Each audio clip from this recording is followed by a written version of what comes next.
नमस्कार, आप देख रहे हैं अनकोट मीडिया। मेरा नाम शिवा है।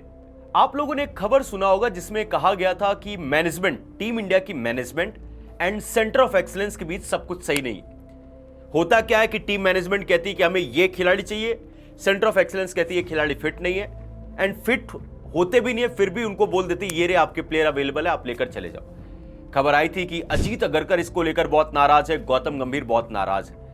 अब वीवीएस लक्ष्मण ने अजीत अगरकर एंड गौतम गंभीर को मुंहतोड़ जवाब दे दिया है। दरअसल सेंटर ऑफ एक्सीलेंस को कल 2 साल पूरे हो गए, जिसके उपलक्ष्य में बीसीसीआई के सेक्रेटरी, प्रेसिडेंट सब वहां पर मौजूद थे और मीडिया को बुलाया गया था। मीडिया को पहली बार सेंटर ऑफ एक्सीलेंस की फैसिलिटीज को दिखाया गया और बताया गया कि ये बीसीसीआई ने किस तरीके से पैसा खर्च किया।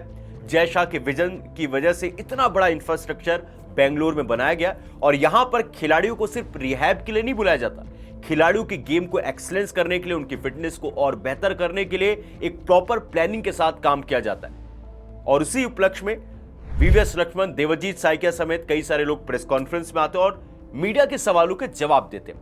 इसी दौरान वीवीएस लक्ष्मण का एक बयान सोशल मीडिया पर काफी ज्यादा चर्चा है। उन्होंने प्रोसीजर बताया कि किस तरीके से खिलाड़ी का सिलेक्शन होता है अगर कोई खिलाड़ी इंजर्ड होता है। तो उन्होंने साफ तौर पर पहले तो यह बोला कि टीम मैनेजमेंट एंड सीओई के बीच बिल्कुल भी परेशानी नहीं है, कोई भी मनमुटाव नहीं है।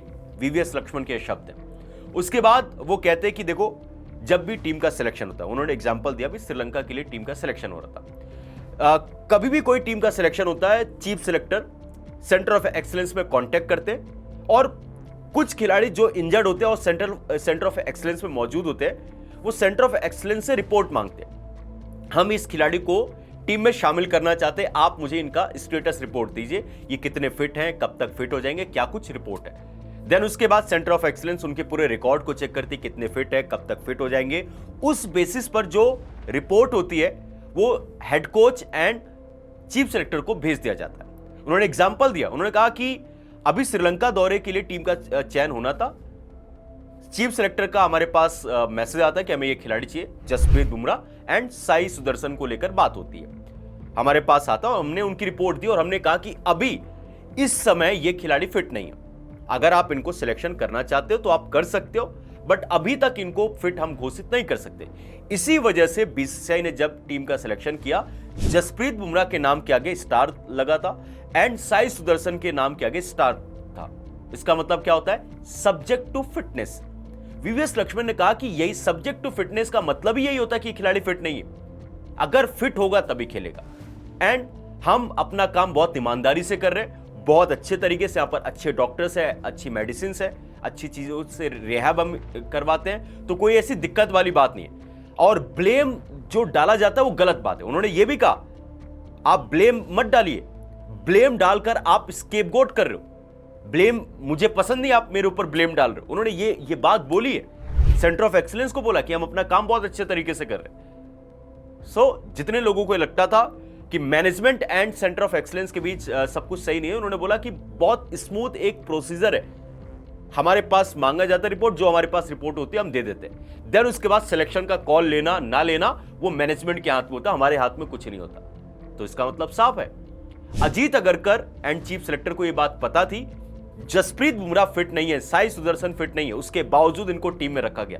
बाद में ब्लेम डाल दिया गया सेंटर ऑफ एक्सीलेंस के ऊपर। पर हां, एक चीज मैं और कहना चाहूंगा इसमें, भले ही सेंटर ऑफ एक्सीलेंस ये बचकर निकल गई कि देखो हमारी तो कोई गलती नहीं, मेरी गलती है, गंभीर की गलती है। हर्षित राणा वहां पर फिट होने जाते हैं, उनका वेट कैसे बढ़ जाता है और आप उनको एनओसी कैसे दे देते हो, फिर 2 मैच के बाद वो इंजर्ड कैसे हो जाते हैं, किसकी गलती है? हार्दिक पांड्या बार बार चोटिल हो रहे हैं, ये किसकी गलती? रियान पराग एक आईपीएल खेलकर बाहर हो जाते हैं। मोहम्मद शमी की फिटनेस का आज तक रात समझ में नहीं आया, चीफ सेलेक्टर कहते हो फिट नहीं है, मोहम्मद शमी खेल रहे हैं, आपने उनको एनओसी दे रखा, फिर गलत कौन है? सो ऐसा नहीं है कि सेंटर ऑफ एक्सीलेंस दूध का धुला हुआ है, गलतियां उनकी भी है, पर क्या होता है ना कि आपको मीडिया के सामने आकर सबको अपनी सफाई देनी होती है। पर हां, जसप्रीत बुमराह एंड साई सुदर्शन के मामले में सेंटर ऑफ एक्सीलेंस की कोई गलती नहीं, ऐसा उन्होंने बोला है। उन्होंने बोला कि हमने पहले से ही बता रखा था। आप इस खबर को किस तरीके से देखते हो? वीडियो को लाइक करके, चैनल को सब्सक्राइब करके कमेंट सेक्शन में जरूर बताएगा।